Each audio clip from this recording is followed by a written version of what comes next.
Hello there, ladies and gentlemen. Molechap here, coming at you with another StarCraft 2 commentary. And this is a game between, if you can't see at the bottom here, Artosis, yes indeed, Artosis, the man himself, and RenieHouR.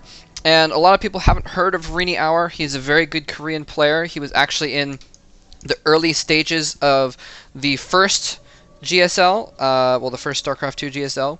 And, yeah, so he's definitely a very good player. He hasn't really been, on top or anything like that, but he's definitely very good. And he's playing against Artosis, the red Zerg player in the bottom right-hand corner of this map. And Artosis, you should all know right now. You should all know and love by now. Artosis, a fabulous person, a great caster as well, and a great player. As the Zerg player here. Hopefully it'll be an interesting matchup.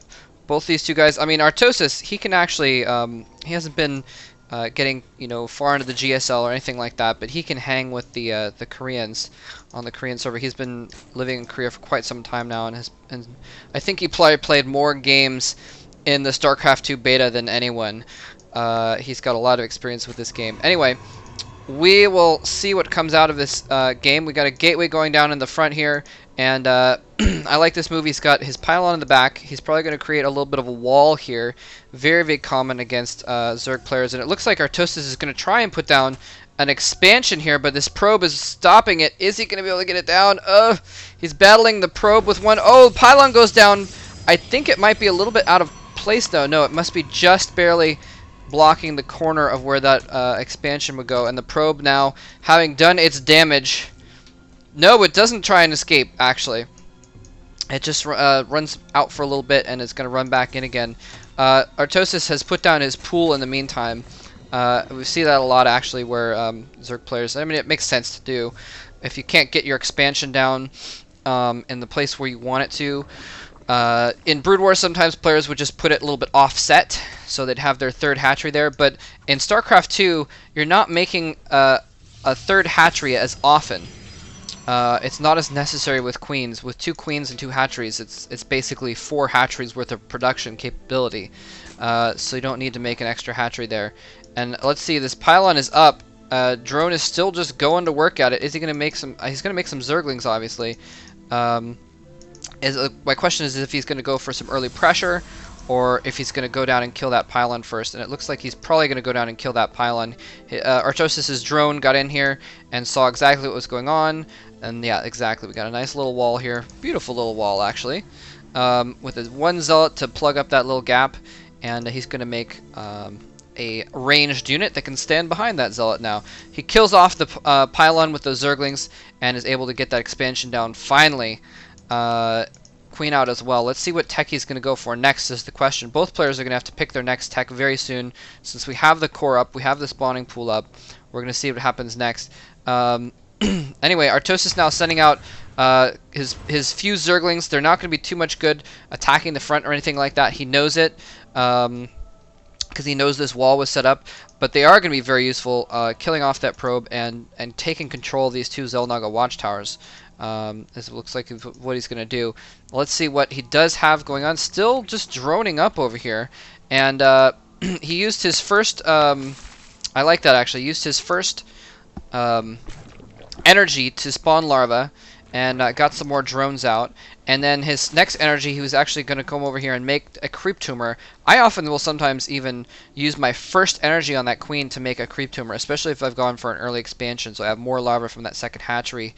Because it's just really, really nice to get that creep tumor started early, because the earlier the creep tumor starts, the earlier you can, I mean, it's just... It's a continuous, stream. You can get it out farther and farther and farther, and if you can get your creep going towards your enemy earlier, it's just that much more helpful. And expectantly, as would be expected, RenieHouR has gone for an expansion as well. Once he had this wall up, he's got a couple sentries here, and warp gates are just finished as well. But hallucination being researched right now. Very interesting. I'm curious if he's going to make. Wow, he's only got the 1 warp gate, actually. So playing it a little bit dangerously, considering he hasn't had any intel in a while. Actually, if there was some kind of a roach bust or something like that, he would be very hard pressed to hold it off with just the 2 sentries. I mean, he could kind of hold it off for a while. He could just put force fields over and over again on this ramp, but eventually they would run out. And I don't think with one gateway he would be able to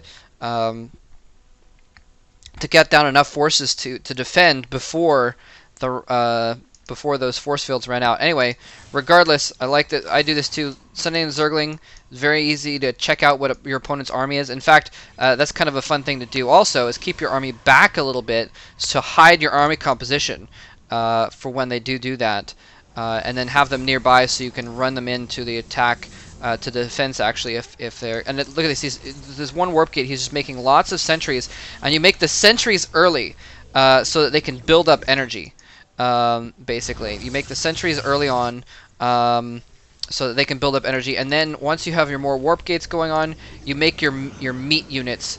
Ooh, look at this. He's gonna... Oh, I like this. He's hallucinating a phoenix, and this is a good... It's basically going to be a scout, but it's also going to force... He thinks that it's actual phoenix. So Artosis probably feels it's an actual phoenix. He's going to have to gather his queens together. They're not going to be doing as good of a job of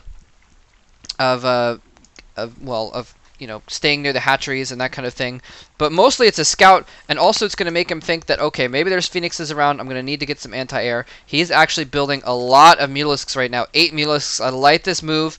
These sentries are going to be able to do pretty well against mutalisks, but they need some stalkers to back up. And actually now he's making real phoenixes. Never mind. Lots of phoenixes coming out. I guess he may have had those... I'm sorry I didn't catch the Stargates building in the first place. But once he saw that spire, he knew he was going to need some anti-air. So he's pumping out some phoenixes, chrono boosting out of 2 Stargates. He's going to have 4 phoenixes by the time these mutalisks get there. Another fake phoenix running around just to see where their army is. See if he's actually making those mutalisks. 4 phoenixes out now. He's going to make a couple more, and a stalker in the back as well. Sentry's going to come over in addition and try and help out with this fight. Sentries are pretty good against mutalisks, and I like this micro. Wow, that is cool. Using the Guardian Shield to protect the Phoenixes, even though the Mutalisks did run away, feeling that there was just too many anti-air forces to worry about it. He's going to have 6 Phoenixes. It looks like he's making another round. He's going to go for 8 Phoenixes in the air. Artosis persisting with the Mutalisks as well, now switching over and making some Corruptors, getting the +1 air weapons in addition. I'd like that move. The Corruptors are going to be able to do a lot of damage against those they're basically hardcore anti-air units. And here he comes at a little bit of a battle. The Phoenixes have a little bit more mobility, so they're going to be able to attack and fall back. And there's the Corruptor going in. He's going to be able to do a lot more damage. Corruptors are really, really strong anti-air units. And once he gets a few of those mixed into his army, then he's going to be able to take on those Phoenixes. Normally, you'd have to be a little bit worried about making Corruptors because, you know, they're only anti-air. So, and look at this, Artosis is expanding all over the place, getting another base on the right side. Apparently he feels that he's safe enough, and it does make sense because, look at this, he doesn't have a ground army at all. He's got a few stalkers and some sentries. He's now starting to build up a few zealots, but that's pretty much it. So, he can hold off a lot of stuff. Here we come, 4 Corruptors in the mix now. More Phoenixes coming out, though, so both players just committing to sheer air versus air, basically. Obviously, with the Graviton beams, the Phoenixes can attack the ground in a way. They can lift units up and kill them off. And if he gets in too close to the drone line, he can kill a lot of stuff. In fact, he killed a couple drones there earlier. Artosis is going to have to populate these new bases, though, if they're really going to be effective. He just produced a lot of drones. He's producing more drones. It looks like he has them rallied to his new base. A queen going up over here. So basically, RenieHouR needs to do something quick. He needs to attack quick and take care of these expansions. Otherwise, Artosis is going to run away with this game. And he is going in. He's popping drones left and right and running away. Phoenix is a little bit faster than those Corruptors, apparently. Are going to run away. Oh, but he gets caught with... Oh, they're spreading out, chasing both different directions. Units coming from all different directions. These Phoenixes have nowhere to run to. They're trying to run left, right, up, down. And Artosis coming at him with units with Corruptors and Mutalisks from all angles. A lot of Zerglings on the ground as well. Very good to have around just in case he does move out with a ground army. Although these Zealots are going to be able to do very well. He's just started charge, though. Once he gets charge upgraded, they're going to be even more effective against, well, not even necessarily against the Zerglings more effective, but they're going to be very effective units just in general, especially against, you know, ranged units. Like if you were to, well, if you were to have Hydralisks or something along those lines, which, again, I'm not seeing any Hydra tech. More harassment going on with these Phoenixes here, but Artosis' army is just too strong for the Phoenixes to handle. The only reason they're still around is because of their mobility, and it looks like he has backed off. He's just made those, let's see, 8, 10, 12 Phoenixes, a control group of Phoenixes, and is now just kind of running around with them, staying out of harm's way, just trying to harass wherever he can. And look at this, just running over, Graviton beaming those drones up and staying ahead of the Mulisks. But more, no, those are drones, never mind. More units coming in from the side, I thought. These Corruptors just chasing these Phoenixes, just barely staying out of harm's way, running around, attacking where they can and staying out of the way. And in the meantime, building up a ground army, and that is the important thing here. Actually, is making more Phoenixes in the meantime as well to replace some of those. But this is the important thing here, is all these Zealots and Stalkers, because the Corruptors are going to be able to do nothing against it. Well, actually, that's not true. They actually can cast Corruption on the ground unit, so they'll still be effective against this ground army. And here he comes. He's moving out. Now, the Phoenixes alone were a little bit less than a match for the air army that Artosis has, but with all these Stalkers and Sentries underneath with a Guardian Shield going on, they're going to be super effective. Does Artosis have the ground army to match this? He may get overrun here with just these few Zerglings. He needs some Roaches in the mix or something to deal with this. Some spore crawlers in the mix are going to be able to hold off a little bit these... no, but not this many ground units. Oh my gosh, and Artosis, what is he going to do? Is he going to counterattack? He's trying to counterattack this new base with his Zerglings. I think he knows that he can't attack that ground army with what he has, with just those Mulisks. The Phoenix is falling back, trying to engage this air army, but he's going to lose that base. Both players losing a base here at this point. Artosis still has this base over here. It's pretty well defended. He needs to get a decent ground army up, though. He's just producing Zerglings. He doesn't even have a Roach Warren, I don't think. No, I'm not even seeing that. So, very, very dangerous position for Artosis. He has all these Corruptors. He's basically set anti-air. This many Corruptors and that many Mulisks is plenty. Plenty, absolutely plenty to deal with this many Phoenixes.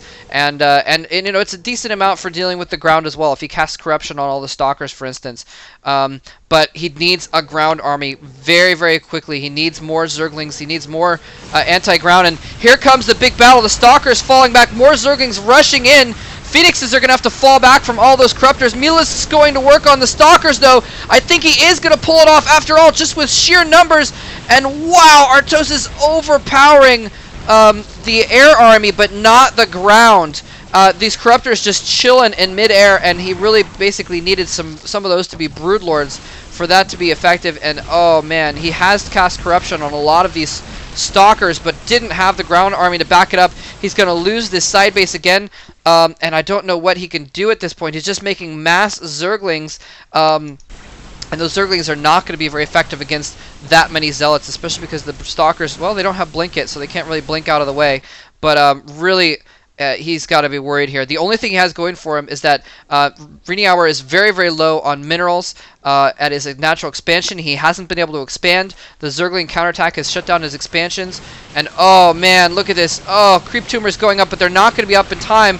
He's going to come in here and cast Corruption on a lot of these units. Oh, Corruption spewing everywhere, all over the place. But Artosis is just... There's just no answer for these ground units. Corruption alone cannot actually kill the Stalkers. He needed some Hydra Roach or something in the mix to deal with that army, and with his expansions just constantly being shut down and no recourse and not many minerals left to work off of, Artosis leaves the game.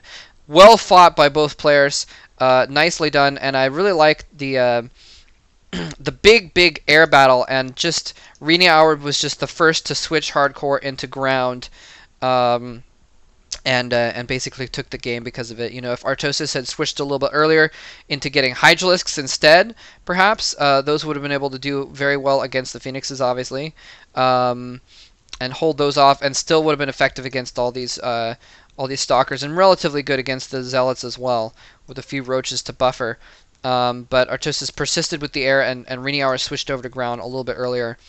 Um, anyway, GG. Hope you guys enjoyed that game. Thanks for watching. Nicely played, and take care.